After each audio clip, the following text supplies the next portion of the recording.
친석계가 비상이라는 분석이 나왔습니다. 그런데 생각해보면 비상이 맞습니다. 그렇게 언론과 유튜브를 총동원했음에도 고작 303표 차이밖에 안 났다는 점, 그리고 진짜 승부를 가르는 지역은 아직 시작도 안 했다는 점 때문에 오히려 친석계 쪽에서 비상이라는 분석이 나오고 있는 겁니다. 어떤 상황인지 영상으로 함께 보겠습니다. 이번에 간담회 같은 거 할 때 보면 정말 아무도 안 오죠, 국회의원들. 그래서 여기는 깨진 거예요. 제가 왜 할만하다라고 얘기했냐면, 대전 세종은 여러분들 좀 도심화 돼 있잖아요, 그쵸? 대전 세종은 도심화가 돼 있다 보니까 투표율도 올라가고 정청래가 이기죠. 여러분들 그렇죠? 대전 세종, 특히 세종은 51%라는 투표를 돌파하면서, 여기는 사실 신도시잖아요, 세종 신도시. 그러다 보니까 이쪽은 온라인 당원들이 많고, 그러면서 정청래가 사실 51% 압도적으로 이기잖아요. 물론 표본은 적었지만. 그러면 여기서 이제 우리가 알 수 있죠. 온라인 당원 민심은 정청래다. 그러면 호남에서 정청래가 어떻게 선전을 하냐에 따라서 그러니까 호남의 표가 한 33만 표 정도 권리당원 표가 있고요. 그 다음에 서울, 경기도가 35만 표. 그러면 서울, 경기에서 거의 한 70만 표가 남아 있거든요. 그러면 서울, 경기 수도권은 대부분이 온라인 당원이에요. 아무리 그 지역에서 국회의원이, 대의원, 구의원, 시의원이 난리쳐도 서울은 대부분 온라인 당원이에요. 그러면 이미 온라인 민심은 정청래에게 갔다라는 게 1라운드에서 나온 거죠. 사실 300표는 내일 뒤집어요, 제가 볼 땐. 왜 제가 여러분들 부산을 기대하라 라고 여러분들에게 말씀드리냐면, 부산의 투표율이 장난이 아니에요.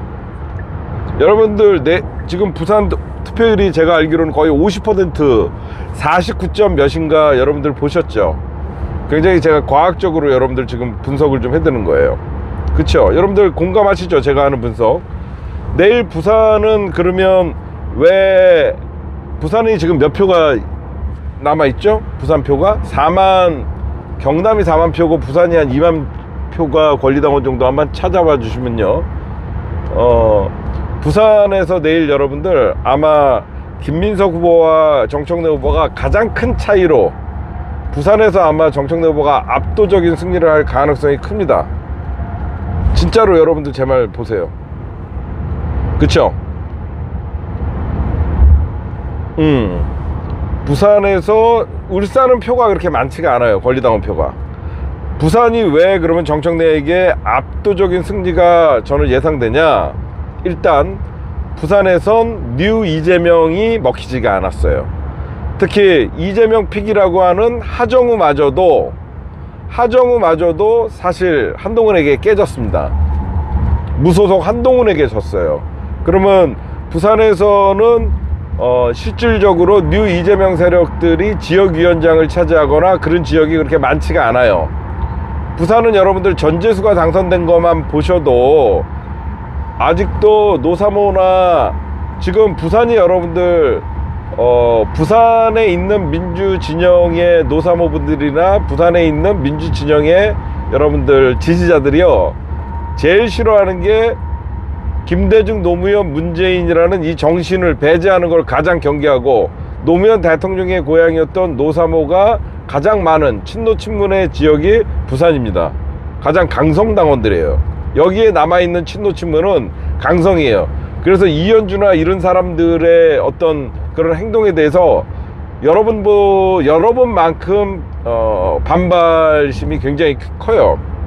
내일 부산의 권리당원 수가 35,000명 정도 됩니다. 근데 현재 투표율이 제가 알기로는 한 50% 가까이 됐기 때문에 35,000원에 50표, 한 17,500표 정도가 나오면, 여기서 제가 보면 정청래 후보가 적어도 9,000표 이상, 송영길은 부산에서는 거의 제가 보면 인기가 없다라고 보거든요. 김민석의 김민석은 부산에서는 배신자잖아요, 노무현의 배신자. 그래서 내일 부산은 분명히 뒤집어지고, 울산에서는 약간 밀릴 수가 있죠. 뭐 정청래 대표가 울산의 어떤 조직력도 약하고 뭐 울산시장이 어떤 저 뉴 이재명인 김상욱, 류상욱 같은 애들이 있기 때문에 경남은 전체적으로 또 보면 노무현 대통령과 어떤 김경수 친노 친문의 영향력에 뉴 이재명 세력들에게는 아직 뻗치지 않은 지역이라서 내일은 아마 여러분들이 1라운드가 제가 끝난다고 얘기했죠. 내일 1라운드가 끝나게 되면 아마 근소한 차이로 정청래 후보가 1위로 1라운드 찍고 올라올 가능성이 굉장히 크고요. 그러면 2라운드 아니 냅둬봐요. 제가 2라운드를 보면 이제 2라운드가 이제 인천, 제주 인천인데 인천은 정청래 후보가 좀 약합니다. 인천은 어떤 송영길이나 어떤 김남준이나 이런 이재명 대통령의 어떤 그 인천 계양길이나 그래서 인천 지역 같은 경우에는 또 모르죠. 우리 권리당원이 어떻게 온라인 당원들이 선전할지. 인천 지역은 정청래 후보가 좀 약세인 걸 예상하는데 뭐 박찬대가 최근에 어떤 행보를 할지 모르겠지만 뭐 박찬대는 전 믿지 않습니다. 그래서 인천은 약하고 제주는 정청래 후보가 세요. 근데 제주는 또 표가 작아요. 그쵸? 제주 표가 좀 볼까요? 제주도 권리당원이 꽤 많네. 제주가 4만 4천 표, 거의 4만 5천 명이 권리당원이 있네요. 그래서 제주도 투표율도 제주도는 아마 정청래 의원이 압도적으로 좀 강한 지역이고 인천 같은 경우에는 봅시다. 인천도 생각보다 많지가 않네요. 인천이 58,400이에요. 그렇게 많지 않네요. 생각보다. 인천의 더불어민주당 권리당원이 58,400인데 이쪽에서 정청래가 좀 질 거예요.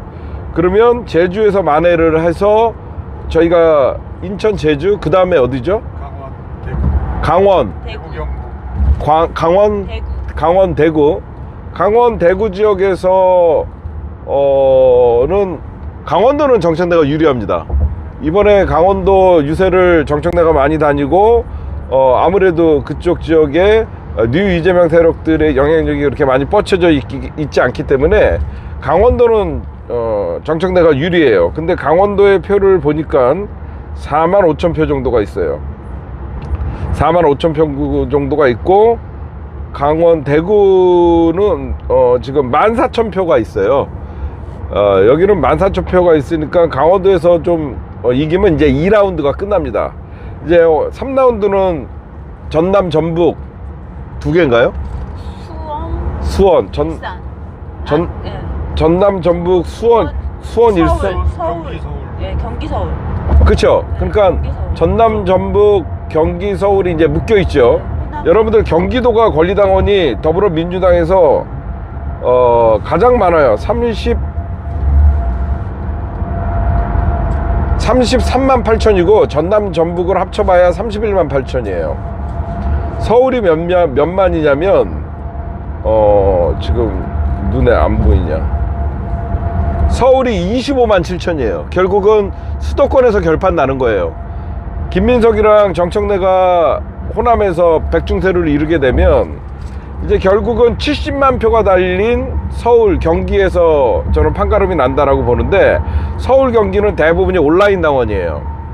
온라인 당원이다 보니까 저는 정청래가 불리하지 않아요. 다만 어떤 것들이 걱정되냐, 우리는 한 방에 끝내야 되는 50%라는 벽을 넘어야 되는 그런 상황이에요. 그래서 우리 온라인 권리당원들의 표가 어느 정도 집중될 것인가를 여러분들이랑 나랑 보시면 될 것 같고, 여러분들 제 말이 좀 과학적이죠. 왜 그러냐면 투표율이 높고 도시로 올수록 정청래가 유리해요. 지금 내일, 그러니까 지금 정청래가 의외로 지금은 조직도 없고, 여러분들 잘 생각해 보시면 오늘 뭐 303표 졌다라고 해서 많은 기대를 했는데 실망을 하셨다고 하는데, 이번 선거가 어떻게 치러지고 있는지 여러분들 인간적으로 얘기해 봅시다. 대통령이 대놓고 김민석 픽이라고 하면서 대통령이 밀고 있고, 더불어민주당 뉴 이재명 세력이라고 하면서 공추모 세력들 100여 명, 100명이 넘는, 제가 알기로 한 120명 가까이 되는 의원들이 줄 서갖고 지금 모든 조직들을 동원해서 했는데도 303표밖에 지지 않았어요.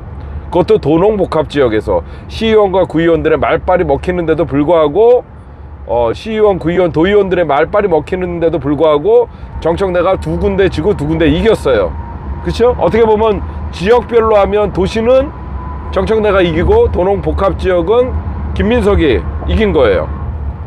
이제 점점점 위로 올라오죠, 여러분들. 그렇죠? 대부분 이제 내일까지 부울경을 거치고 나면 이제 강원도 들리고 인천 들렸다가 결국은 호남 들렸다가, 호남, 저는 이번 전당대회는 호남에 달려 있어요. 뭐냐, 정청래가 무조건 수도권은 이깁니다. 수도권은 정청래가 이기지만 호남에서 만약에 정청래가 의외로 크게 패배를 한다든가, 의외로 호남에서 정청래가 반타작을 못한다 그러면 어려워질 수 있어요. 제가 어렵다는 것은 전체 선거에서 진다는 게 아니라 50%를 획득 못할 가능성이 있어요. 그래서 호남에서 김민석과 송영길과 해서 정청래가 어느 정도 45%가량의 득표율을 보인다 그러면 서울에서는 저는 적어도 50-60% 이상 압도적으로 이길 수 있다라는 결과를 좀 보여요. 호재겠어요. 당사자 폭로하는 사람들은. 근데 폭로를 못 하잖아. 그 뒤에 이어가지를 못 하잖아. 근거 없이 그냥 이거는 누군가가 그림을 짰는지는 모르겠지만 근거도 없는 걸 가지고 정치 공세에서, 나는 그 배경이 그래서 의심스럽다는 거야. 네. 정책내가 이야기했던 검찰개혁 1인 1표, 이어달리기, 사통통합 이런 이슈들이 분명하잖아요. 근데 그런 부분들이 당원들한테 먹힌다고 보니까 또 다른 뭔가 축에 관심 있는 축을 끌어내야겠다 해서 친명 반명구도 만들고 분열주의하고 신천지를 꺼낸 건데 거기다 또 비밀연합이라는 틀을 묶어버리니까 뭔가 어마어마한 뭐가 있는 것처럼, 차라리 뭐 친명 반명 구도만 했다면 그거야 아니 말도 안 되는 주장이지만 그쪽에 어떤 논리니까 그런가 보다, 사람들 임팩트도 없겠지만 그런가 보다 하고 넘어갔을 거야. 근데 뭐 신천지까지 붙여갖고 뭐 연합, 비밀 연합 있다니까 뭐 엄청난 뭐가 있는 것처럼 냄새를 풍기는데 아무것도 없는 거잖아. 심지어 국정원 이렇게 무책임한 출신인데. 정치 공세가 어디 있습니까? 이거는 당 그 대표 후보직을 거래하는 거고요. 이게 의혹 여기에서 밝히지 못하면 사퇴할 사안이에요. 사실 해당 행위야. 그렇지 않습니까? 그렇죠. 근데 지금 사퇴할 수가 없는 상황이고 나는 그 정도까지 못하겠으니까 자꾸 전대 이후로 미루는 것 같은데. 근데 그 면에서 오늘 한병도 원내대표가 그 얘기를 했어. 직무대행을 네. 하고 있는데. 전당대회가 끝나는 대로 행안부와 선관위, 여야 재정당이 이 제도 개선과 투명한 시스템 마련에 머리 맞댈 것을 제안한다. 솔직히 얘기하면 이거 김민석, 박선호한테 약간 면죄부 준 거야. 네. 빠져나갈 구멍을 주는 거라고.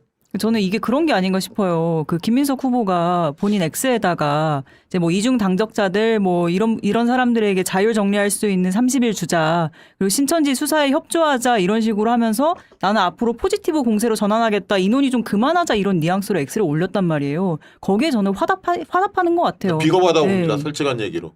지도부가 비겁하다. 네. 이번에 공천 룰 진행되는 과정들, 선호투표, 결선투표제 과정, 후보 자격 시비 이렇게 시끄러운 민주당 전당대회가 있었습니까? 룰 문제 가지고. 근데 지금 이런 이슈에 대해서 이거는 당원들이 철저하게 묻고 말을 꺼냈던 당사자들이 명확하게 입장을 내야 돼요. 어물쩡하게 저렇게 넘겨질 수 있는 사안도 아니고, 신천지 하면 국민의힘 이렇게 딱 대중의 국민의 인식이 박혀 있는 가운데 민주당도 매한가지 아니야? 라는 아무 근거도 없는 가지고 당을 이렇게 시궁창으로 몰아넣습니까? 전 이게 아까 장인수 기자님 얘기하신 그런 뉴 이재명 그런 이제 주장에 대해서 하나하나 우리가 시시비비를 가리지 않고 평가를 제대로 하지 않다 보니까 이게 점점 걷잡을 수 없이 커진다라는 거랑 결이 좀 비슷하게 느껴지는데, 그 지금 당대표 후보라는 분의 발언 중에서 이건 정말 당을 아까 던져준 거다고 얘기하셨는데 지금 그 막 물어뜯기고 있잖아요. 예, 근데 예. 우리가 근거가 있습니까? 근거도 없어. 근데 이 상황에서 그럼 그 발언에 대해서 시시비비를 가리고 평가를 해가지고 이게 어떠한 평가를 받고 어떠한 책임을 져야 되는 건가에 대해서 매듭을 짓지 않고 이렇게도 어물렁어물렁 넘어가면 네. 똑같은 거예요. 맞아요. 그럼 의혹 제기 그냥 이렇게 당을 막 던져주면서 내가 어떠한 목적을 이루기 위해서 이렇게 해도 됩니까? 자, 이렇게 지금 전당대회를 굉장히 혼탁한 선거로 몰아넣은 장본이 제가 볼 때는 김민석 박선원이에요. 솔직히 얘기합시다.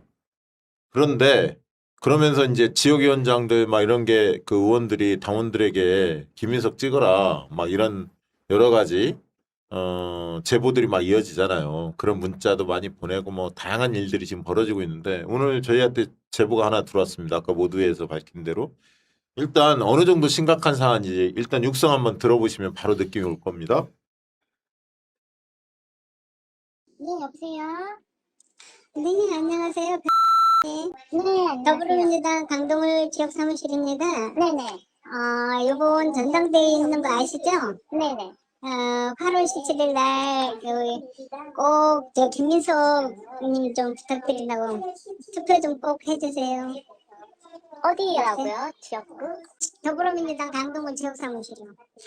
이해식이요? 네네, 이해식 사무실. 네. 이거 지금 해당행위 아니에요? 네? 지금 김민석 찍으라고 지금 저한테 전화하신 거죠? 아니, 김민석 찍으라는 게 아니라. 맞잖아요. 지금 이거 해당행위 아니에요? 이 DB 공유 어디서 있어요? 죄송합니다. 아니. 죄송한 게 아니고 지금 이거 누구한테 지금 DB 받아서 이렇게 전화하는 거냐고요. 지역구에서 이거 지금 중앙위에 지금 신고할 거예요, 이해식. 지금 뭐 하는 짓이에요, 이거? 죄송합니다. 죄송한 게 아니고 지금 해당행위 하는 거잖아요. 이 당규 위반 몰라요, 지금? 정신을 못 차려, 이것들이 진짜. 죄송합니다. 지금 이 집 어떻게 하고 있어요? 지금 또 거기 엑셀로 돌리고 있어요, 지금? 아닙니다. 뭘 아니에요? 지금 얘기해요, 지금. 중앙위에 신고할 테니까 그렇게 알아요. 여보세요? 네, 안녕하세요. 사모님 되시죠? 예. 네, 더불어민주당 강동을 지역 사무실입니다. 네, 죄송합니다. 지금 와. 아까 사례 1 상황을 자세히 들어보면 혼자 지금 전화하는 게 아니라 옆에 시끄러운 전화 소리가 같이 들려요. 그러니까 조직적으로 하는 거야. 근데 지금 왜 이게 심각하냐면 당원 DB 이분이 당원이거든요. 저희한테 제보한 분이 당원인데 강동을 지역 당원이에요. 당원 DB를 가지고 특정 후보 선거운동 할 수 있습니까? 당원 DB는 예를 들면 정말 양보한다면 투표 참여해 주세요라고 문자나 이런 거는 보낼 수 있죠. 그건 투표 동료 행위는. 근데 DB를 함부로 쓰면 안 되거든. 근데 이 당사자가 누군지를 막 이분이 5번을 통화를 해요. 다양한 데를. 지금 제가 녹취본은 다 제공을 받았습니다. 다 봤는데 전화하니까 이게 개인 휴대폰으로 전화한 거거든요. 이분한테. 저 사람이 누구냐? 지금 전화한 당사자가 물으니까 그냥 그 사무실 왔다가 누가 도와달라고 해서 당원이다. 당원이 그냥 전화한 거다. 그러면 그 아무도 모르는 직원도 아닌 자원봉사자 온 사람한테 DB를 줍니까? 당원 DB를? 당원 관리, DB 관리를 그렇게 합니까? 말도 안 돼요. 명백하게 이거는 당규 위반이고 정보 보호에도 저촉되는 행위이고 첫째 말이 안 되고 DB를 그렇게 관리한다는 게 말이 안 되는 거고 그래서 막 따졌더니 사무차장이라는 분이 나타나 통화를 한참 했습니다. 사무차장이 자기가 잠깐 빈 사이에 뭐 누가 전화한 것 같아요. 막 이런 식으로 발뺌을 하던데 말이 안 되죠. DB를 그러면 막 줍니까? 당원 DB 갖고 조직적으로 전화 작업한 거예요. 사례 2도 저희가 아는 분한테 제보를 받았는데 똑같이 전화 온 거예요. 다른 목소리로. 다른 전화번호예요. 조직적으로 했다는 게 확인이 됐고 그러면서 이제 따지죠. DB 어디서 났냐? 막 따지니까 처음에는 뭐 지인이 그냥 알고 있는 DB 계속 따지니까 이분이 당원이 계속 따지니까 제공 뭐 그 당원 DB 담당했던 네. 사무차장이 자기가 가지고 있는 거다 이런 식으로 하는데 그걸 옆에서 저는 한 모양이다라고 막 설명을 해요. 그걸 누가 믿겠습니까? 그래서 지금 신고하겠다고 서울시당에 이렇게 나서니까 그 다음부터 이제 약간 꼬리를 내렸어요. 다른 분이 사무차장이 이거 신고하겠다 시당에 녹취본 다 있고 이게 말이 되냐? 그리고 제가 여기서 묻고 싶은 건 뭐냐면 이게 과연 이 직원들의 일탈행위입니까? 거기 사무차장이나 뭐 이런 사람들이 알아서 김민석 찍으라고 사무차장 그 얘기에 투표 동료라고 전화했는데 특정 후보를 김민석을 찍으라고 그분이 얘기를 해서 잘못됐다고 그렇게 표현을 해? 과연 그랬을까? 아니 투표 동료 하라고 하면 옆에 도와주러 오신 분들이 다 그 얘기만 하지 어떤 후보 김민석을 찍으라고 그렇게 이야기합니까? 위에서 얘기하니까 그렇게 했겠지. 그리고 그 위에서 직원들이 알아서 그걸 합니까? 의원은 몰랐을까요? 의원 모르게 이렇게 할 수 있나? 이해식 의원 이거 답변해야 돼요. 전 너무 의심스러운 게 그 황명선 최고가 그 최고의 보좌관이 엑셀 파일을 만들어서 심지어 날짜까지 써 있는 걸로 봐서는 이게 일일 체크를 할 것처럼 생긴 그 엑셀 파일로 그 시도의원들한테 계속 통화했냐 문자했냐 그 건수 점검을 했다는 거 아니에요. 근데 저는 혹시 이 엑셀 파일이 지역위원장들한테 혹시 다 가 있는 건가? 이게 단순히 논산계룡 금산에서만 벌어진 일이 아닌 건가? 혹시 이 파일을 누군가 공유해서 가지고 있는 건가라는 의심도 들고, 그리고 제가 듣기로는 저는 이제 최강욱 의원님이 비례였다 보니까 지역이 없어서 당원 명부 같은 게 없었는데, 제가 다른 보좌관님들께 듣기로는 이 당원 명부를 시도당에서 지역위원장한테 줄 때 굉장히 무시무시한, 이게 뭐 공개가 됐을 때 당연하죠. 엄청난 처벌이에요. 네, 굉장한 무시무시한 문구들이 써 있다는 거예요. 당연하죠. 그래서 이거 함부로 공개할 수 없는 영역이라고 없어요. 저렇게 돌아다닐 수가 없는 거야. DB가 막 출력해서. 근데 그리고 선거철 항상 사건 사고의 원인이 명부가 이게 지금 유출이 됐냐 안 됐냐였잖아요. 그러면. 근데 이게 어떻게 우리 전대에서 이런 일들이 벌어지냐는 거죠. 지금 보시는 건 이제 황명선 사례고 슈퍼챗 올려보세요. 아까 어떤 분이 직접 받았대 그 전화를. 앞에 올려보세요. 잠깐만. 와. 앞에 더. 나는 지금 너무 제가 아까 충격적인데요. 그러니까. 그 위에 여기 잠깐만. 유경진님이 강동 권리당합니다. 제가 앞에 모두의 강동에서 이런 일이 있었다. 이해식 의원 얘기를 했잖아요. 네, 권리당합니다. 녹취 있으시대요. 어제 노골적인 특정 후보 지지 요청 전화 받았고 신고하고 싶습니다. 녹취 있으니 방법 알려주세요.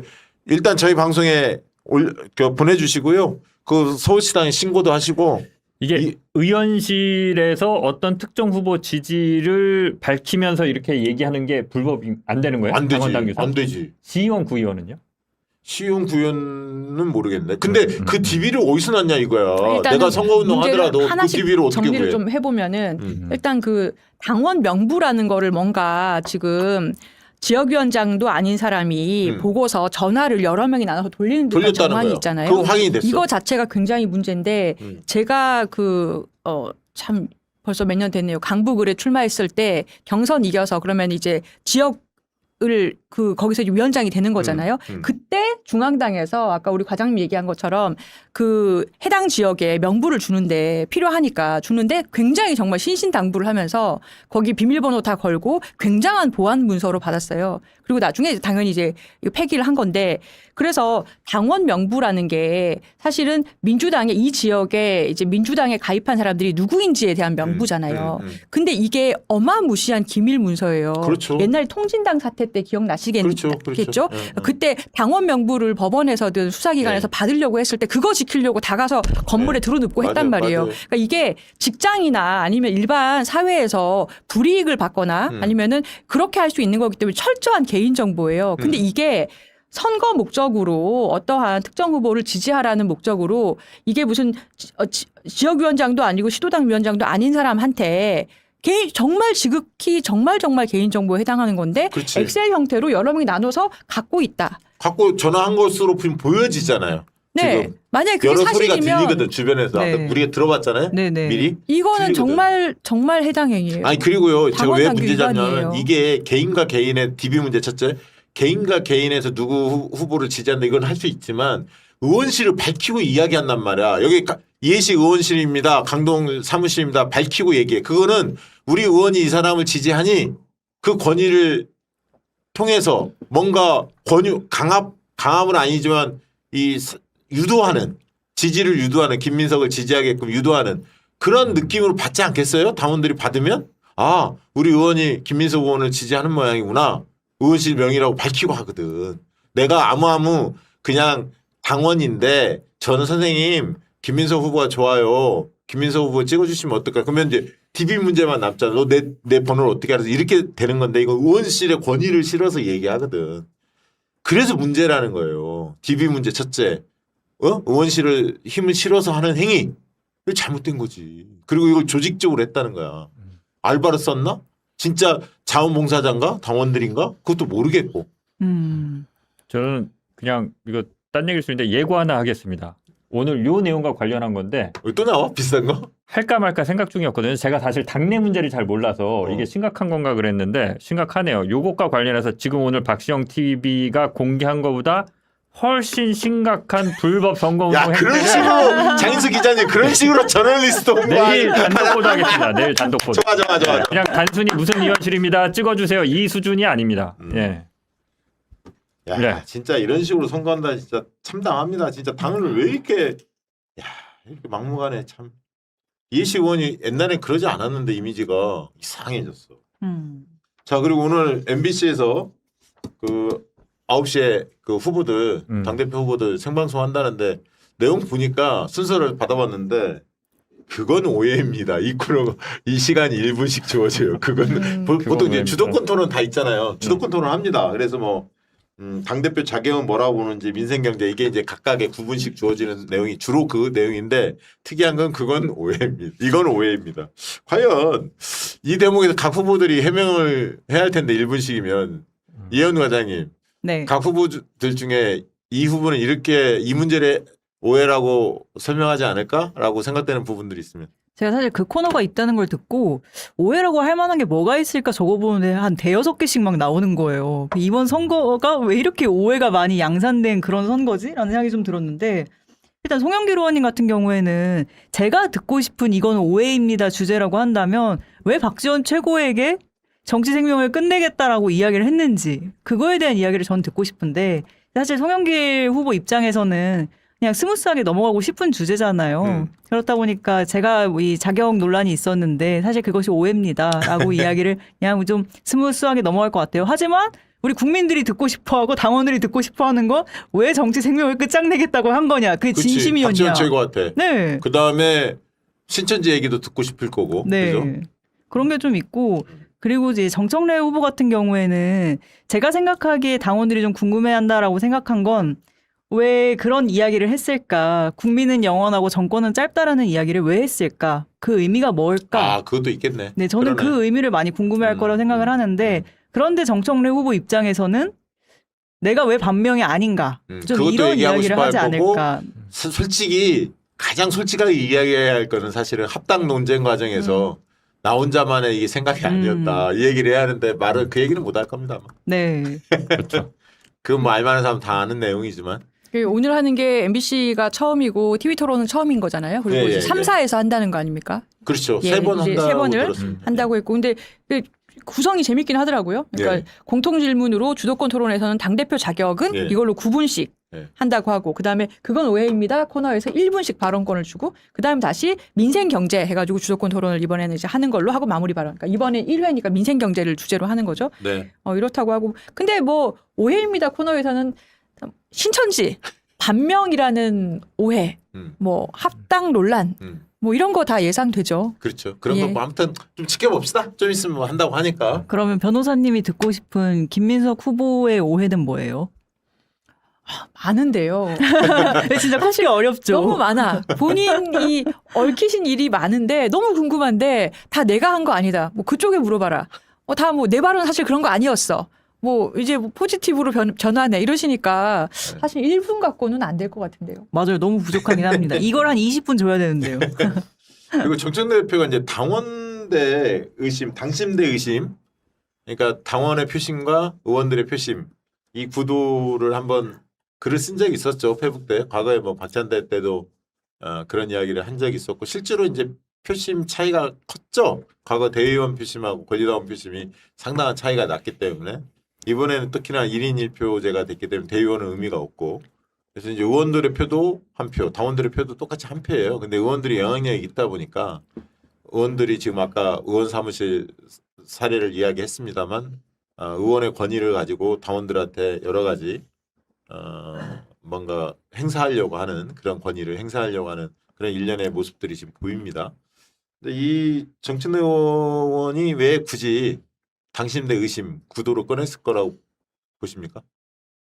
뭐 이현 과장님. 이게 지난 전대에서 사실 이 박찬대 후보 같은 경우에는 내가 이제 친명이다 이거를 들고 나오셨던 거잖아요. 왜 그때도 이제 친명 그리고 이제 그때는 그래도 좀 비명 좀 이런 식이었던 것 같은데 근데 그때 이후부터 계속 내가 친명이다 내가 명픽이다라고 이야기했던 사람들이 실제로 우리 국정 운영과 그리고 당원들의 마음을 그만큼 많이 풀어줬던 사람들이냐라고 했을 때 아니었던 실패 사례들이 많았던 거잖아요. 그렇다 보니까 어떠한 인사 그리고 누군가가 후보로 임할 때, 누군가가 대표를 하고 싶을 때, 그럴 때 당원들의 마음을 얻으려면 내가 누군가의 픽으로 나가는 그런 사람이라기보다는 당원들이 원하는 사람이다. 나는 당원들과 함께 할 거다라는 걸 보여줘야 된다라는 걸 지난 전대에서 분명히 보여줬어요. 근데 그렇게 그 당원들이 선택해서 당대표가 됐던 정청래이기 때문에 정청래 후보는 당연히 이번에도 당원들께 저 뽑아주세요. 저 지켜주십시오. 이런 이야기 하실 거 아니에요. 근데 이거를 보고 당원과 의원을 갈라치게 하지 마라. 그게 구태 정치다라고 이야기를 하는데 저는 그동안 전당대회에서 임해왔던 후보들이 내가 누구 픽입니다라고 줄서기 하면서 이런 정치 자체가 저는 계속 엘리트 정치라고 이야기를 했는데 네. 저는 지금 정청래 후보가 이야기하는 게 의심 대 당심 이것보다도 엘리트주의자를 뽑을 것이냐 아니면 대중민주주의자를 뽑을 것이냐를 저는 보여주는 선거라고 생각을 해요. 좋다. 좋아. 근데 이번 전당대회에서 사실 저는 침묵하는 사람들이 그냥 나는 아무런 의사표시가 없어가 아니라 그 침묵 자체가 자신의 의사표현으로 보여지는 이런 전대에서 지금 당원들이 문조털레유를 그만해라, 그런 혐오 그만해라라고 할 때 거기에 앞장서서 나서서 그거 하지 마세요라고 말했던 의원이 있었나? 거기에 거의 다 침묵하고 있지 않았나? 그렇지, 비겁한 사람들이지. 네, 그런 사람들 정말 많았고 지금 신천지 논란으로 당원을 막 색출해야 될 것처럼 막 몰아가고 있는데 여기서도 침묵하고. 네, 그런 상황에서 다들 침묵하고 있는데 여기에서 어떻게 그러니까 그런 정치인들이 어디다 대고 당원들한테 네. 누구를 찍으라고 말을 합니까? 그리고 어떻게 그러면서 이게 구태라고 이야기를 하냐는 거예요. 너무 정말 말이 안 됩니다. 뻔뻔하지. 네.